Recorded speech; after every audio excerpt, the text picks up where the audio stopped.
Hi, mutton gravy ஸ்டைலில் முட்டை gravy எப்படி செய்யலான்னு பார்க்கலாமா? கடாயில் ஹோல் கரம் மசாலா எல்லாமே சேர்த்துக்கோங்க. இது கூட ஒரு அரை ஸ்பூன் பெருஞ்சீரகம், அரை ஸ்பூன் ஜீரகம், அரை ஸ்பூன் மிளகு, 3/4 ஸ்பூன் பொட்டுக்கடலை இது எல்லாத்தையும் சேர்த்து நல்லா வறுத்து எடுத்து வச்சுக்கோங்க.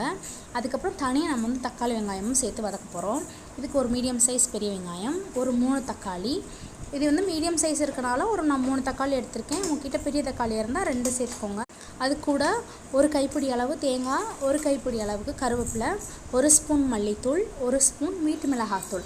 உங்கள் வீட்டில் அரைச்ச மிளகாத்தூள் இல்லை அப்படின்னா நீங்கள் தனி மிளகாத்தூளும் சேர்த்துக்கலாம், கூட கரம் மசாலாவும் சேர்த்துக்கலாம். எல்லாத்தையும் நல்லா வதக்கி ஒன்றா சேர்த்து ஒரு ஃபைன் பேஸ்ட்டாக அரைச்சி வச்சுக்கோங்க.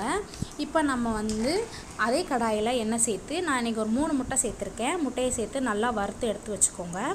அடுத்து நம்ம தாளிப்பு சேர்த்துக்கலாம். இப்போது கிரேவி எப்படி செய்யலான்னு பார்க்கலாம். அதே எண்ணெயில் சீரகம் போட்டு தாளித்ததுக்கப்புறமா ஒரு மீடியம் சைஸ் பெரிய வெங்காயம் சேர்த்து நல்லா பொன்னிறமாக வரைக்கும் வதக்கிக்கோங்க. இன்றைக்கி நான் ஒரு உருளைக்கிழங்கு சேர்த்துருக்கேன். ஒரு பெரிய சைஸ் உருளைக்கிழங்கை நல்லா தோல் சீவி கட் பண்ணி வச்சு அதையும் சேர்த்து நல்லா வதக்கினதுக்கப்புறமா நம்ம அரைச்சி வச்சுருக்க கிரேவி சேர்த்து உப்பு சேர்த்து மூடி வச்சு ஒரு 5 நிமிஷம் கொதிக்க விட்டுக்கோங்க. நல்லா எண்ணெய் பிரிஞ்சு வந்ததுக்கப்புறமா நம்ம வதக்கி வச்சுருக்க முட்டையை சேர்த்து நல்லா அதுக்கப்புறமும் ஒரு 5 மினிட்ஸ் நல்லா ஒரு லோ ஃப்ளேமில் கொதிக்க வச்சு எடுக்குனீங்கன்னா ரொம்ப சூப்பரான முட்டை கிரேவி ரெடி ஆயிடுச்சு. நல்லா டிஃபன் பாக்ஸ் பேக் பண்ணி இன்றைக்கி லஞ்சை கொடுத்து விட்டாச்சு.